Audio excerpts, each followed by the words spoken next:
second here. Just give me a second.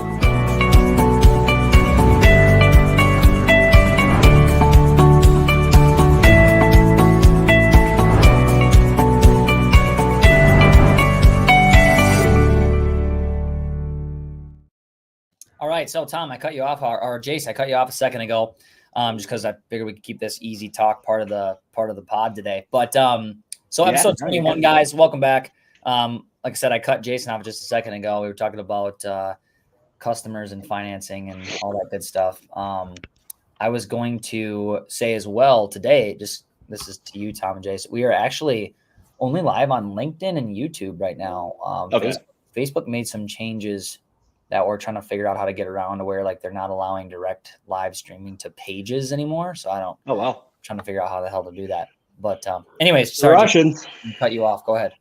So that's I was just when Tom was holding up that sign that people buy payments. I mean, it's just it's one of the things where you would assume it's an easy concept, and with every metrics out there explains why right now is a great time to put, and that's what we're doing. We're really preparing. I'm getting subprime lenders in place. I'm getting, really prepping. And Tom, I need to sit down and talk with you a little bit more, but really getting things in place for what's about to come for moving into next year, because with the interest rates dropping, with the jobs reports coming out, I mean, these are things as a business owner you need to be mindful of on these reports. And we're going to go through that point. The minute that they disclose that a recession hit, which we already know it has, all the metrics say it has. It's just they haven't disclosed it, because it becomes then group think, right? And once that group think hits, that's when everybody locks it up. So credit charging is at an all-time high, 87%. Last time I looked, it's probably even higher from that now throughout the households. So we know people are charging, but then you got your technicians out there and you're explaining it to them, and they see it, right? They go to the grocery stores, they go get gas, they know money's tight, and then they get out there and you're like, hey, you have to use finance. Financing is your number one thing to lead with on anything above $1,000, right? You got it. This has got to be your focus. So a lot of technicians, some are very, very smart and business savvy, and then some are very just, I'm going to turn a screwdriver type. And they don't really care to really think that that's important. So the problem is they get out there and they're like, oh, it's just an extra step I got to do. And then they completely skip it. So trying to roll it into a system and a process. Listen, we're not micromanaging your system and your process, but you do got to have this included. And then the ease of use, and that's where Tom can come in a lot too on the financing side, is offering a type of service for your technicians where really they don't have to do much, because that's what it's coming down to nowadays. And we should expect a lot more from our technicians. And we do, but just to get through kind of these humps that you have, don't beat your head on a desk by trying to train somebody for 6 months when you can hire a company like Tom's that can sit there and white glove this thing for you, right? You're gonna miss out on more revenue. Oh, for sure. Jace, Tom, can you hear Jason? He's locked up. Yeah, he locked up on my end too. He'll be back. That's right. That gives me a second, guys. So as you know, we live stream the pod, so sometimes technical difficulties come around. But that gives me a second. So episode 21, we're actually going to talk about top 10 issues or top 10 problems that owners do when owning a home service company. So we'll see if we can get Jace back up here and rolling. But while we're doing that, let me bring this list up. So kind of more of an open talk today, guys. But with that being said, Tom, I want to see how many of these we can pick off of the list. I want to see how many you can get and how many Jason can get, because I'm just curious. I was kind of thinking the same thing when I brought the list up myself. So I'm going to pull this up here, and I'm going to see if you can't guess a few. So let's just go with top. Well, I mean, it's top 10, so I'll let you choose any. So what do you think? What do you think? We'll just go with the top 3. Tom, what do you think of the top 3? And then the actual title of this is according to the internet, everybody, so it's got to be right. Top 10 home service business mistakes. Right. So I just want to talk about them individually and what our thoughts are on them. And that would be kind of a cool topic for us today. But what do you think the top 3 are, Tom? And this is not directly for HVAC or insulation or whatever, just top 10 home service business mistakes. What do you think the top 3 are? Training, and execution. Training and execution. Anything else you think falls into the top 3?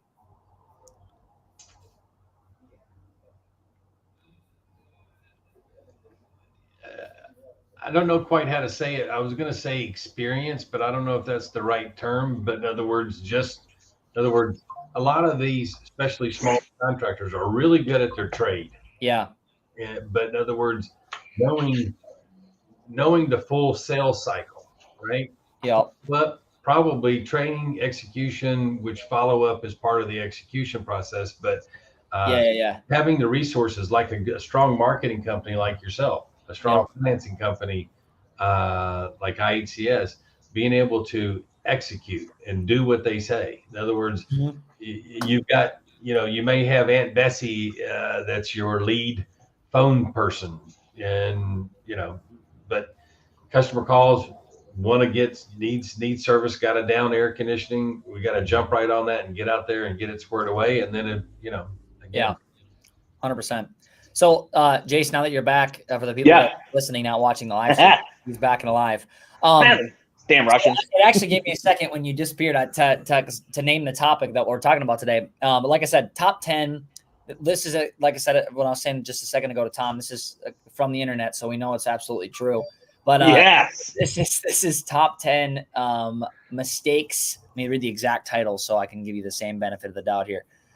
Top 10 home service business mistakes. And I asked Tom, I said, Tom, what do you think the top 3 are that are listed here? What do you think the top 3 are? And then I'm going to go through the top 3 just to, save everybody the suspense here. Yeah. So I'd definitely say customer service, which is communication. That's probably number 1. And then the second one is going to be options or services provided. And then, or correct services provided, and then availability would probably be the second. Yeah.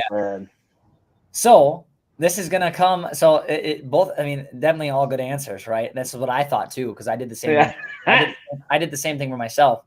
But we looked past something that we've talked about on this podcast before, and that's the fact that a lot of people that start home service businesses, guys, what are they? They're usually people who are in the trades or did something and they were good at it. They're not necessarily business owners. Yeah, business mindset. Right? So the top 3 are poor accounting and bookkeeping, not understanding profit and loss, and neglecting your social media strategy because they believe people are older. Yeah, exactly. Right? Yeah, When it comes good one. Small businesses that provide roofing, handyman, HVAC, painting, and other home services. Oh yeah. Is your best friend, it says. That's too funny. Hey, make sure you check. So the topic header, make sure it doesn't say ad next to it, because I know there's a problem going around with Google headers actually being ads. Just kidding. What? I was like, what are you doing? I'm like looking. You're like, it's all over the media. I caught this thing the other day that someone's going around out there and they're changing topic headers to make it look like an article that was posted by some other news company, and then changing it to benefit them. But it's actually an ad, so it mimics and it looks just like what an article is. It's insane. Hilarious. Yeah. So I was like, oh man, people are plagiarizing like crazy. I wish I would have thought of that in high school. That's really funny. That's really funny. But that's it, man. Yeah, the accounting, man. That's a big one. We talked about that. Are like bookkeeping, like knowing how to run a business, hands down. Accounting. So I'm gonna go through them. I'm gonna go through all of them, and then I figured, like I said, we could just kind of have an open conversation and touch on a few of them. Resonate, or we have some things to talk about. So let me pull this up one more time for my own sake. So, like I said, number 1, poor accounting and bookkeeping. Number 2, not understanding profit and loss. 3, neglecting your social media strategy, which honestly, I can't believe that's 3. I'm surprised that's not farther down. Like just social media, like maybe marketing, but social media, yeah, sure. Insufficient health and safety measures. Yeah. That's kind of interesting, right? So that is, yeah. People, accidents taking place, I guess guys not training their team correctly, whatever it might be. I guess that kind of makes sense. Yeah. Insurance is a killer. Yeah. And then here's to your point, Jace, no customer experience strategy. Yeah. 6, expanding too fast, right? Expanding too quickly. I'm just kind of covering, just reading really quickly. Have a few successful months. It can be tempting to, expand way too quickly and you fall off the face of the earth. You can't handle it. Underestimating digital marketing. This is coming at more of the older guys again here in this particular resource that we're getting this from. It says, as the older guy, it might seem unnecessary. You've gotten by in the past by doing an exceptional job and relying on word of mouth and promotional materials such as van stickers, decals, and door knockers. Yeah. Right? But as a younger generation makes up the majority of your customer base, it's vital that you embrace it. God, look at us go. Underwhelming employee experience. That's interesting. Yeah, that's it. People just don't like working for you. So that's kind of interesting. Poor pricing strategy. And then the last one, not enough attention given to lead generation. Yeah, that's good. Yeah, that's wasteful spending right there. 100%. So happens a lot. Business owners should be primary making accurate financial projections, carefully planning on how to make profit, business planning, social media, blah, blah, blah, blah, blah. It takes a lot of time. I'd say, man, tackle the first one, right? The accounting, and that's one of our biggest topics that we talk about all the time. Yeah, we miss that one. Yeah, 100%. So like that, that's kind of quite frankly, kind of an easy thing to do, guys. Get a CPA. Yeah, you could pay for services now to manage all that for you. Yeah, and really, the big part on that really too is, so see, I get the accounting part of it, but it's also just being able to develop that system in the process, right? That can tie into the accounting and the bookkeeping and all that, because a lot of what I see, because this then ties down into your pricing, making sure your pricing is correct too. Because if you're not understanding your accounting, your numbers, your P&L, your profit and loss, your nets, if you're not understanding so I don't ever go into a place where, well, I haven't yet, where their margins, they don't understand margins. They usually got a pretty good grasp of what their margins need to be. Like, even if it's just, Bob, who is taking over the company and he was the worker out there, he knows, but he does it old school, right? So it's like every job, he's job costing one job at a time. And like, okay, there's a better system and a method to make this a lot more efficient for you. By using different types of software, like Service Titan's a good one. If you're not that big yet, then use Field Edge or House Call Pro or things like that. They now have integrations built into where you can build these job costing sheets into them. And then you can just set a dynamic pricing for everything in there. So that's one where that just helps on the efficiency side and then it ties into the next one, scaling. When you start to scale, if you don't have these systems and processes in place, you're going to be bound to have those chickens running around the head cut off, trying to figure out how do you manage all that, right? You can't job cost everything on a piece of paper or on the back of a matchbox. As you're starting to scale. So yeah, I think for sure, man, that definitely. Tom, you don't have to raise your hand, Tom. Remember, you can just talk. Well, I have met a lady that's actually located in Florida that specializes in CFO and accounting services for HVAC. Yeah. I don't know, I can, if you want, I can say her name and phone number or whatever like that, but she specializes in HVAC and home improvement. Yeah. And that's not a hard thing to find, right? Yeah. It's like, so kind of what Jason just did, but going down the list, like looking at that as the top one, guys. I've actually, speaking to that point, I had a company that we worked with years ago, like right at the start.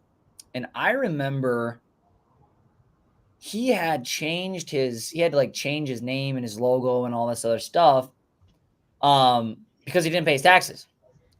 The bookkeeping guy? No, like an HVAC guy.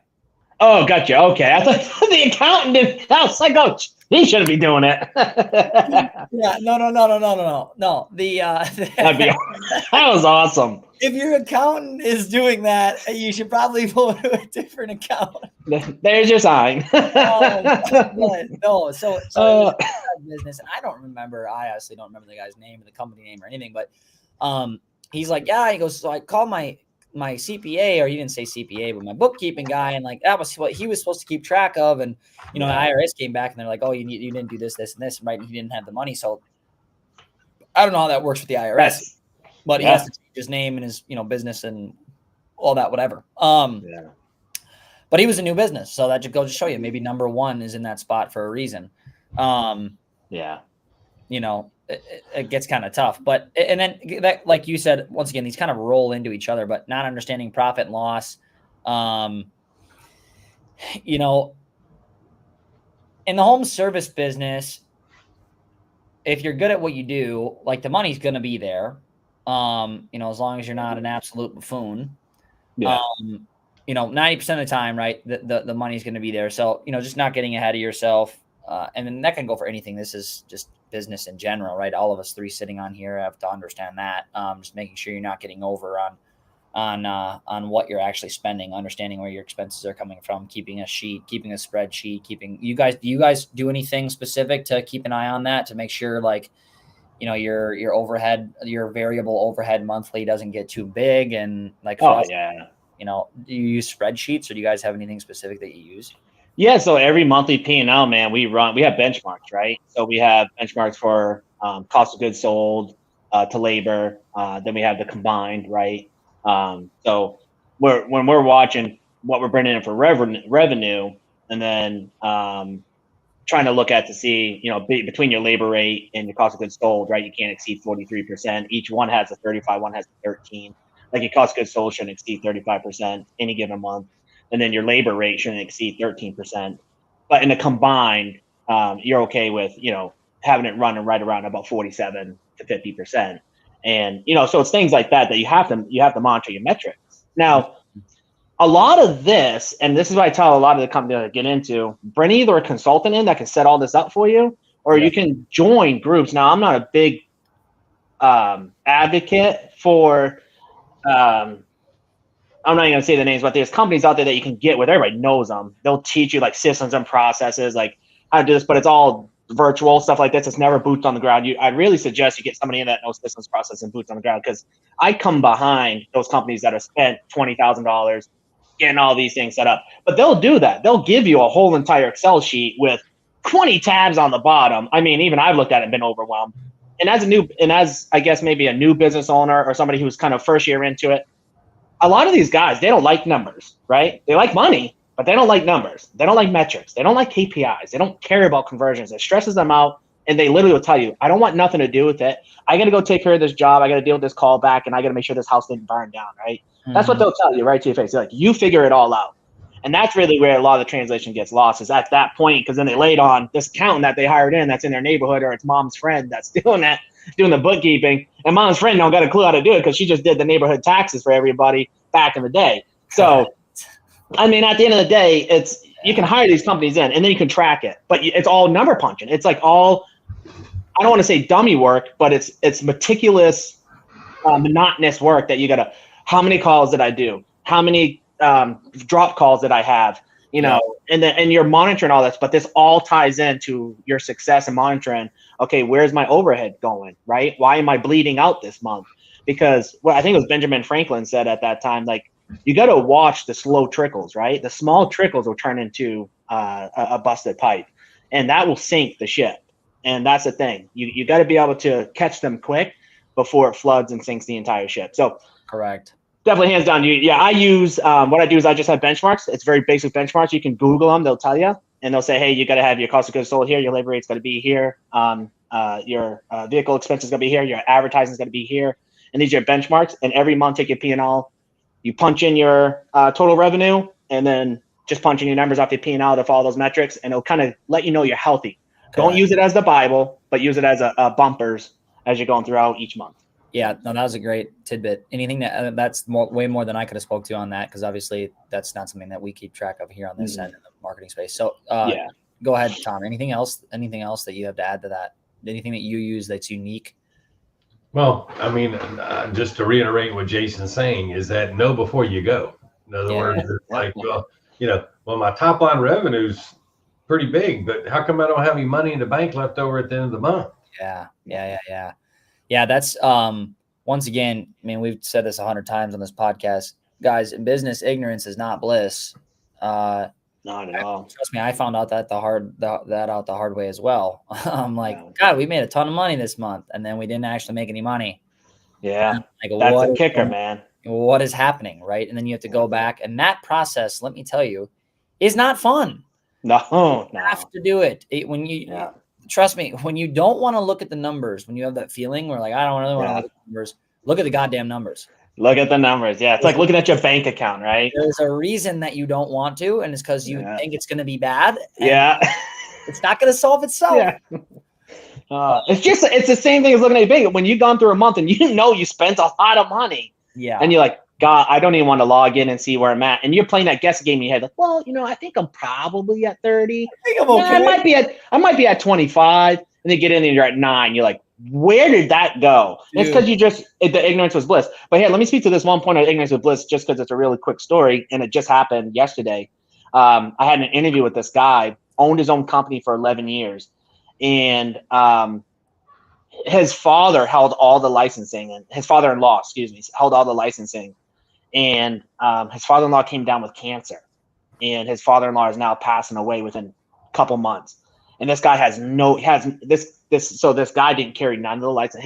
His father-in-law took everything, like held all the licensing, and said, dude, just work on it for me, run the whole company. So he ran this company for 11 years by himself, him and another guy, did about $3 million a year. Great individual. And, unfortunately his demise is my reward because he's coming to work for us. But the thing, it was such a sad story to sit through, but it's that, and I don't want to say it's ignorance, but it was just the ideology of not being prepared, right? So he didn't go to the school. He didn't get his master license or master mechanical license. He didn't sit down for the test. So none of the license fell on him. So he'd have to start completely all over in that state. Yeah. And have to go and take all these testing and go back through school for 4 years to get all this stuff done and on the books. And there ain't no flipping way that he can do it now. So he's like, dude, I gotta start over now. My family's in a bad position. My father-in-law is passing away. But that's that ignorance is bliss thing, right? It's not always going to be forever. Just always take care of what you need to today to prepare for tomorrow. Because we just never know. So 100%. Not to switch gears here, but it's obviously super, super important. I'm just going down this list, and I was like, just trying to think of things that stuck out to me. And I thought this one was kind of interesting. The way that they just worded it. Now, it comes in at number 8, right on your list of 10. Underwhelming employee experience. Underwhelming. Right. And there a couple of things that they touch on is, if they're not happy, they can find a new job, but also post about it on social media, which can affect the reputation of the company. Focusing on employee experience means that your team is more likely to go above and beyond on your behalf. So this is kind of an interesting concept. I mean, we've talked about, once again, we've literally talked about a lot of these angles in 8 different ways. But it's funny because I have a story as well that kind of plays along with this. I met with our sales guy yesterday, and June, July, August are naturally slower months for us. And he had, he's, I don't know what happened to Jason again, but anyway, he was going through a sales drought, if you will. And I'm listening, reviewing sales calls and trying to figure out, what exactly is going on and find any errors and like trying to give, good feedback to him and so on and so forth. But doing that for me is exhausting. It's draining, right? I'd rather be taking the sales calls, but now this is coming back to employee experience.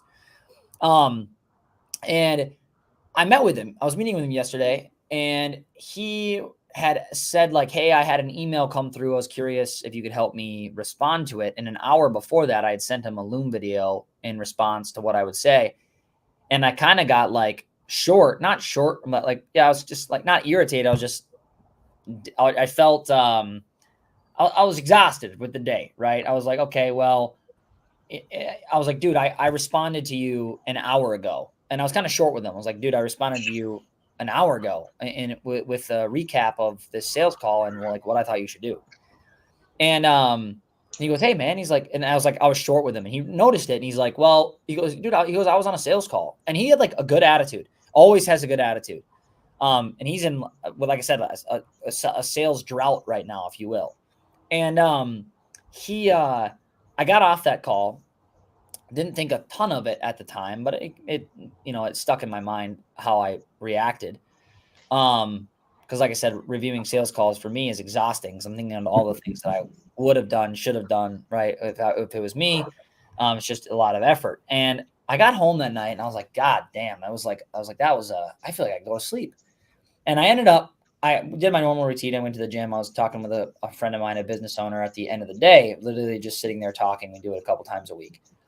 And I told him, I'm like, my God, yeah, I was kind of short with one of my sales guys today. And I'm like, he had a great attitude and he's the one going through the sales drought. Like, yeah, it hurts me too, right? We're the one paying for paid ads to put calls on his calendar and all this stuff. Like, God, that sucks. But I'm like, he is still the one getting paid on commission and he should be the one with the bad attitude. I was on a call with him the next day, or actually this would have been yesterday. So I may have actually thrown my days around, got them mixed up a little bit. But either way, it was one day. I talked about it that night, and then I met with him again the next day. And when I met with him the second time, I was just kind of talking, having an open conversation. I'm like, yeah, dude, I was talking to my buddy last night, and I was thinking, like, God, I got short with you, and I was like, I wasn't even the one that was in the sale. Like, I'm not even the one trying to sell, and you got a better attitude than I do.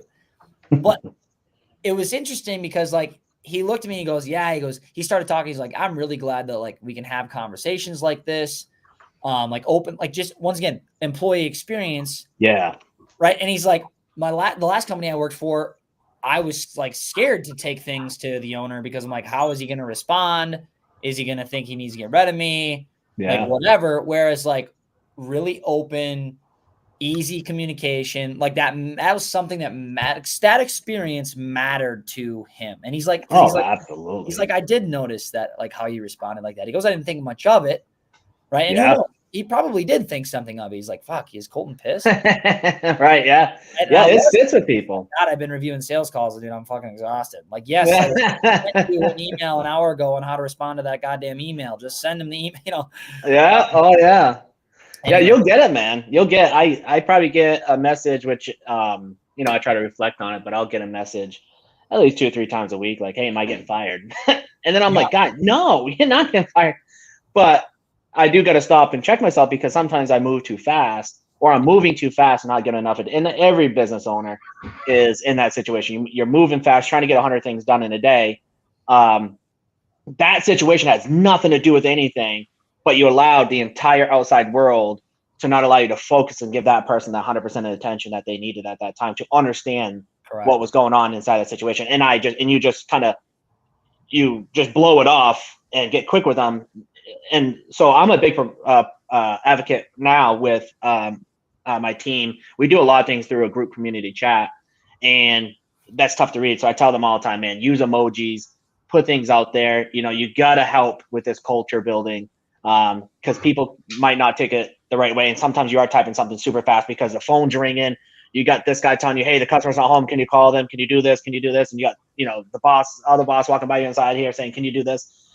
Just stop, handle one thing at a time, send it through, put an emoji with it. Just try to offset the frustrations sometimes of just a normal day, right? 100%. So, yeah. It definitely does happen, man.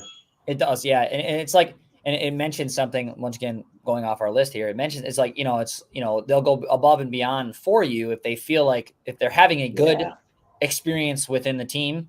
And I think everybody that's in that position, if you've empowered someone like you should, they 100% will. They'll even surprise you. It's sometimes like, holy shit, like I did not expect you to do that, and then you're like, then it's pretty soon. Like some of those people are the next person you're promoting into the next position because they've now feel good and they've done the job and they're showing that they, And the big part too with that is, because it goes both ways. Because I know there's business owners out there right now that's saying this, and we just had this conversation, right? It's time for the company outing, right? This year, we're getting ready to do it. And we talked to the team and we're like, hey guys, here's some ideas that we're doing. Like we usually take them all to like an amusement park, like a big amusement park in the area with their families, everything, bring them all out. And it's not cheap. Usually it's anywhere between $10,000 and $20,000 for a company to do just one day outing for everybody. Yeah. And plus they get bonuses throughout the month. Plus we're one of the highest paid companies in the area that, hell, we'll have a 1 month journeyman making $50 an hour. It's unheard of. Yeah. When anywhere else they start, it's $20 less per hour. So, getting ready to ask them, they're like, oh yeah, no, let's not do that. We'll just take, we'll just take a bonus instead. Right. And it's kind of like almost like a deflating feeling for the owners, because like, man, we want to build this team camaraderie. We want to be able to bring everybody together, and they just don't want no part of it. Right. And so I try to sit and talk with the owners. I say, well, you got to take it from their point of view. They see each other all day, every day. We don't ever really see them much. I mean, we're an open door policy, but we don't interact with them all day. They interact with each other every single morning for about 2 hours. Then they're constantly on the phone with each other throughout the day, troubleshooting.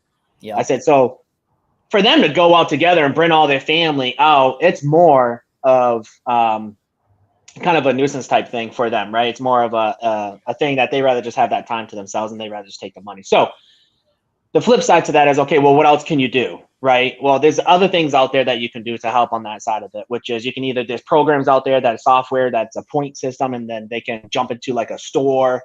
I don't know if you guys have seen these, but there's a store associated to it where it has gift cards into it, trips, right? Things like that they can go ahead and do. That's a fun thing to do.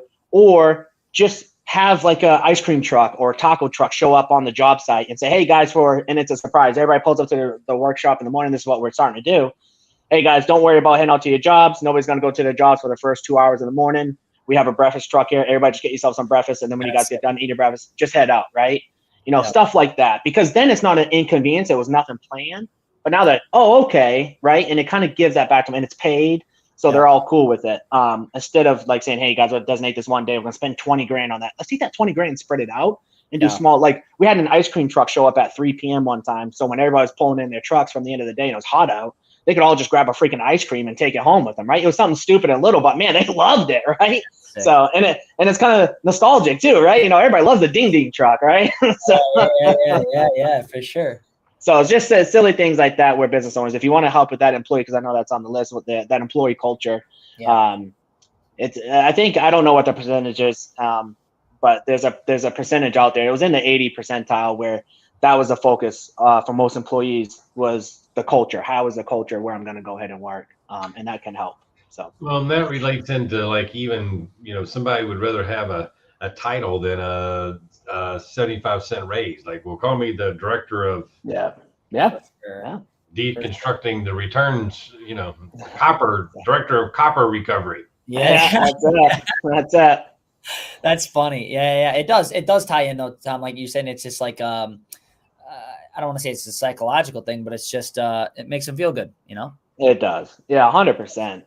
Tier systems, tier programs, but at the end of the day, it's definitely going to be with half these people. A lot of times I've had people tell me, man, I could care two craps about the title. Just give me more money. And it's always that. And it can be frustrating for business owners when you got people. Now, here's the thing. Correct. The overload can happen with business owners. They got Tommy coming to them saying, hey, I want to raise. You got, Billy coming to you saying, hey, I want to raise. And I've walked into companies like this, like, dude, everybody just always wants to raise. I said, well, what's your structure like? Well, we don't have one. Okay. So are you just doing annual raises, quarterly raises? Like, how does that work? Do you have a tier system that they can, like, you have to lay out a plan to show how these guys can progress. If they don't know how they can progress and move up in your company from the day they start, you're going to have people coming and asking, like, if it's almost like a customer, if a customer's got to call you and say, hey, where are my parts? We already failed, right? We failed that customer, because we should be in full communication with that customer and always updating them, right? And same thing with the employees. You should always be updating your employee where they're at. They should know where they're at and what the next step and how to get to that next step. And if they're wondering, I mean, you already lost it. And if it's just a dead end road, right? If you work at a convenience store, I mean, and there's no management, there's no management position, there's no growth for it. That's okay. The expectation's set, but you got to have some path for we call it path for progression. And everybody gets it in their drive when they show up. It tells them exactly how to get from point A to point B. You want to start at $30 an hour and then be at $55 an hour in 6 months. Here's how you get there. And we lay it right out for them. So no, I think that's something that we've done as well. A little bit different way, right? Because a little bit different business. So we'll tie it to different metrics that they have to hit, whether it's a media buyer, an account manager, whatever. Or like with introduce like any type of like profit sharing or something like that for the bigger players. It's big, but yeah, 100%. That also, once again, to the topic, is going to fall into their experience. And do they feel like they can move up? And do they feel like they can make more? And do they feel like, and that's really important. Like, you'll find people that especially in home service businesses where you're going to have general laborers, you're going to find people that don't care. Yeah. Like they just don't care. But they can hold a shovel, right? Yeah. And then you'll find the people that absolutely need that. And if they can't see that forward, they're going to find it somewhere else. And then and that's 100% correct. So here's a really cool trick that I noticed has been working pretty well in a lot of the companies that I worked with. And I honestly, not in a lot of them, I just started doing it in probably the last 3, is pretty much allowing them to see a path to progression to then be their own business owner, right? Everybody thinks they can do it. And the best way to do it is bring somebody in under your wing, train them up. They're going to go on their own anyways. If they had the entrepreneur spirit, why not be their point person to help them get there, feed them the leads and have them be a sub under you for at least, and get that work out of it. Right. Because then that dynamic and that relationship changes significantly. They no longer your employee milking the clock, unfortunately. Happens all the time. They're now the employee busting their butt at a set flat rate, and they're gonna and their name is now on the line. Their insurance is on the line, and the amount and the quality of work that I've seen 2 guys that we have taken that was our employees, and I was like, but we gave them that path to progression. They started their own business, and I'm like, man, I knew you could do it. And now they're banging out jobs, and they're doing furnace condenser coils in one day. Yet it was taking them a day and a half, and they were complaining that wasn't enough time before, right? So I was like, man, I knew you all had it in you. And then that relationship is there, but you're helping them build their business and really kind of spreading the wealth within the area. Now, you can say, well, now they're going to become my competition. 9 times out of 10, they don't leave underneath your wing because it's still that step out on their own. That really kind of is scary, right? So it's easy for it. Yeah, 100%. Another thing, so what wraps into that, something that I've done with just some key players as they get to a certain stage, and we're just a little over, going on 5 years here, right? So with a team, and actually having a team around myself, and something I've done with a couple key people, and I don't remember where I heard it, to be honest with you, but schedule a meeting with them or whatever, talk to them, go to dinner, whatever it might be, and figure out how to align their long-term vision with within the company. So for you, that was a perfect example. Like, oh, I want to own my own business. Okay. You gave them a path to owning their own business. And on the back end, you probably knew they're probably not going to go out. They're probably going to stay as a sub or whatever they might be, but you align their long-term vision with what could benefit the company internally. And if you know that and you can help them get there, and it doesn't even have to move fast. They know that you asked and you know that, and that's where they're headed. Like that means a lot to them. Yeah. And then you can keep people longer. You can get better performance. You can get them into the right positions. And keep doing your checkpoints, right? Set up checkpoints for them. Not just your 30, 90, 60, whatever, 30, 60, 90 day check-ins, but you set your checkpoints, right? And find out where they're at. Okay, this is where you're on the KPIs, man. We're hitting there. You got to have phases to this. Yep, 100%. Yeah, without a doubt. I had something I was going to bring up, and I can't remember what the heck it was. Bear with me. Yeah, no, you're good. But yeah, I think honestly, man, at the end of the day, a lot of what you'll find out in these businesses, top 10 mistakes that they are having, is really going to be a lot of it's tied to the business mindset of it all. Correct. I was just going to say, when you solve that, that's kind of where my original, what I was trying to think of is a lot of these things solve themselves once you solve a few. That's it. Or if it doesn't solve itself, it rolls you into that next problem, then you have to solve it. Yeah, absolutely. Yeah, because it'll start to expose itself. Correct. And that's really where if you're up and coming, second generation, or just starting brand new, you're going to be faced with the same thing. It doesn't. Now, the only thing is honestly, starting new is a little bit easier than being second generation. Because second generation, you're taking on someone else's problem. Sometimes you might have been involved in it, but you weren't involved in the business side of it. Probably as much. And typically that's what I see. So just get yourself really. That's where you got to start using key players, right? You got to surround yourself with, outsource the accounting and the bookkeeping and figure out your metrics and your talk numbers. about that enough. I mean, like I said, I figured one of these topics, like we're currently doing, we'd get down some rabbit holes, which is good, which was what I wanted to do. This list was just a talking point, but yeah, we talked about that so much, right? Where like, if you're not good at it, bring in the people that are. I mean, as you become a bigger and bigger company, and I'm small, dude, and I'm in the last year, I've understood that if I haven't taken away anything, it's that. And it's like, I've always been I'm going to try and delegate to the right people as much as I can, but I didn't get there alone. I actually had somebody who owned up, and obviously everybody listening, I'm in the marketing space. I had somebody who founded a roofing lead gen company with his partner, scaled it to just under 5 million a year. And they hired an executive team and they sold the private equity. And I came to him because I was having issues with some media buying stuff and so getting into platforms that I didn't understand. Because in the beginning of the business, I did everything. And they're like, dude, you don't have to do that. Like, right. They actually pointed me to the book, Who Not How, which I know I've mentioned in this podcast before. I got halfway through listening to that audiobook and I was like, okay, like I get the point. Right. And then I started looking and then, then where it managed to be, and you'll get lucky. You always want to find, and maybe Jason and Tom, you can speak to this, but when you're looking for key players, like at some point in time in your mind, you're like, fuck it, I'm not taking anybody who's not a stud. Right. I refuse. It's a waste of my time. I've been there, done that. I'm not taking anybody who's not an absolute stud.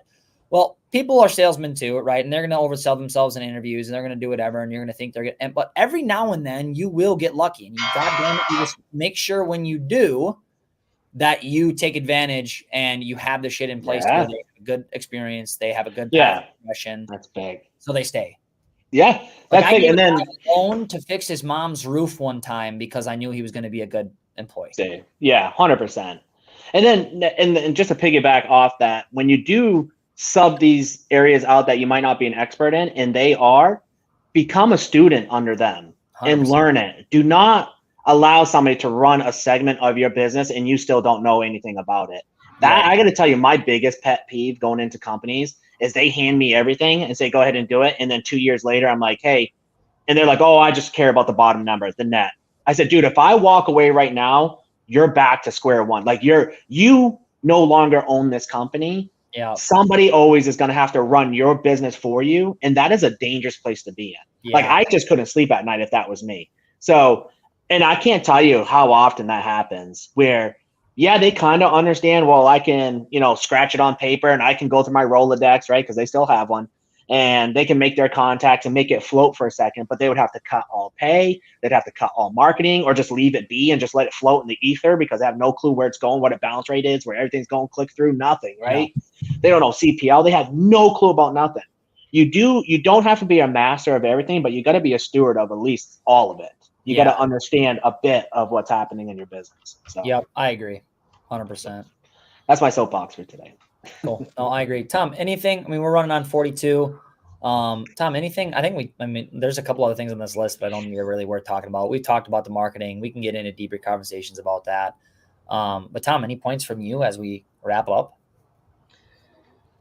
Like I said, he's a man of few words, folks. Man of few words. When you run a business, you're being pulled in so many different directions. And like Jason keeps talking about KPIs. Being able to set a set of KPIs that are really your key indicators of the business is what really is helpful when you're a business owner. Yeah. But you need some help establishing those KPIs and also understand what they mean. You don't necessarily need to be a CFO to run a home improvement company, but you sure need some help to establish things and set them up right. And then set up those KPIs that you can look at a weekly basis and say, okay, I'm on track. Like Jason was saying, I'm on track with my material cost. I'm on track with my, my vehicle cost. And then if for some reason there's a spike in it, maybe you have some help from an accounting person or whatever that can drill down into it and find out. But at least you're watching those big KPI numbers, those important KPI numbers. So, 100%. And that's going to relate, like I said, just to the top couple points. It's once again, a lot of stuff we chat about here, guys, kind of wraps around into itself, which is fine. It does. It's a blueprint. Yeah, it is. And it's like Tom said, even if you can reach out to people that or if you don't know anybody, make friends and learn to know some people that you can then take resources from. Like, just for example, I'm in a group and I sent a message into a group, and they're all businesses that are just like ours, and they're much, much, much, much, much bigger, hundreds of employees. Some of these guys have. And I said, hey, I am curious what everybody uses as a churn calculator, right? To track churn in the business. For us as a marketing firm, churn is a big metric, right? It's who comes and who goes. And I got 3 calculators that people sent that their account managers use, or the head of their account management team uses. If you just like you don't have to try and invent it by yourself. Get with some people that can help you, and they can say, hey, I track this, and this, and this is how I do it. And then you can then, you're not going to have to take their time for them to teach yourself. Okay. Plug in the numbers, right? They're giving you the resources, plug in the numbers and make it happen. But and that's, and really that's what this podcast is about too, as well as you don't have to go out there and try to Google something to start from scratch and research all this on your own. Find out, talk to somebody who's already gone through it, right? You have people, I mean, back in the day, people used to have mentors. Now we have social media, right? So, I mean, that's really all it is. Punch it in, get into these groups. Like, hell, I knew nothing, and this is just off topic, but I knew nothing about lawn care. Yeah. And I jumped into a Bermuda lawn group. It was called Bermuda Lawn Dominators. Within 2 weeks, I knew how to turn my lawn into a golf course. And it wasn't hard. And now I'm hooked, right? And now I just keep doing it. Yeah. And now I got $1,200 water bills, and the city's calling me. They're like, what the hell's going on? Right? And I'm like, you gotta wait. I got stripes on my lawn, dude. I had no clue, right? So I'm that old man now that's doing it. But I had no clue. He's recently actually launched a lawn care business. Yes, exactly. You'll find that out real quick. You know, what's funny is I told the wife, I was like, oh my gosh, I could do this, right? And it's something you love to do. A word from our sponsor. Go ahead. Yeah, that's it. So when you're starting a business or you're in your business, you got to reach out, man. You can't think you're going to do this all on your own. Reach out, listen to podcasts, ask questions, ask 100 more questions. And then I always cross-reference people. So like to Colin's point, he got 3 people, came back with a response. They've already gone through it. They used the calculators that didn't work. They took the methods that came up with a dead end. And now this is the best method that they use that they're finding success with. It's that simple. That's all you got to do. And then you got to find out if it involves a budget. You got to find out, okay, what budget fits you, and ask the question. Okay. You don't got to be the ego and Donald Trump sitting there, or the big billionaire, you know, that's sitting there and has all the money in the bank. Ask, okay, listen, I have a small budget. What is the best direction for me to go? People are not going to knock you down. And if they do, those aren't the people you want to surround yourself with anyways. Ask the question. People will help you out no matter where you're at. And there's a lot of Facebook contractor pages out there. Oh, exactly. And as long as you're starting a business, that's been done before, right? Which 90% of them have, 9%, right? There's going to be people out there. And you have to, and this is one thing that's very common with business owners. One of my best friends has probably the biggest one. A lot of people have big egos because they think, oh, I own the business. Shut the hell up. Act like you don't have a fucking clue what anybody's saying. That's it. And you're going to learn a lot, right? Like come in there as, I don't know. And dude, you'd be amazed how much you'll actually take away.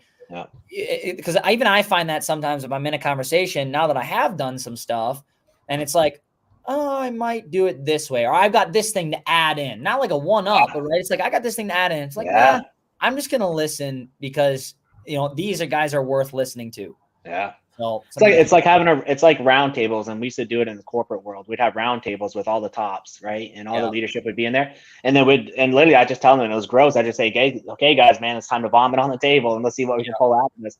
And people just start talking. We just have freestyle talk, and it would be groupthink, and people would be throwing ideas out there. Some are like, wow, dude, that's a miss. And then some of it's like, okay, that works, but we're missing an element. Somebody can piggyback off that, and then that's just how you start to grow these ideas. And that's what I love about social media. Long story short, get yourself involved in a lot of groups, and then start asking the questions.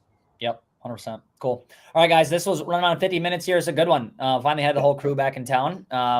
This was episode 21. So I told Tom this last time, or maybe I think it was to Tom. Jace, we're in the top 20% or the top 5% of podcasts ever. Tom's trying to get his sign to show. He's disappearing. If you don't know anything about podcasts, once you hit 20 episodes, only like 5% of people make it there. So pat us on. Yeah. I just like to take this opportunity to say that it's a pleasure working with the two of you, and this has been a lot of fun, and I love the experience, and thank you for letting me be a part of it. Yeah, this has been sweet. Same to you. And then something, if you're listening to this and you're newer, we are going, because we are at 20, in about a month or so, I'm going to run this podcast to a lot of the companies that we've worked with and that we have contact with, which is about 30,000 different companies that we have on lists and stuff like that. So that'll be nice. And then hopefully, I know we've got a few people in mind, but then we'll start running some Q&As here. It's been the summertime, so Jason and Tom and myself have all been busy. I'm still gone every weekend and week for the next 4 weeks. But when fall comes, we'll be a little bit more put together, hopefully, and then we'll get some Q&As going with some different owners and some guys that we can bring on. So perfect. Until next time, folks, I'll end the stream here, and we'll see you on the 22nd one. Have a great day. Thank you.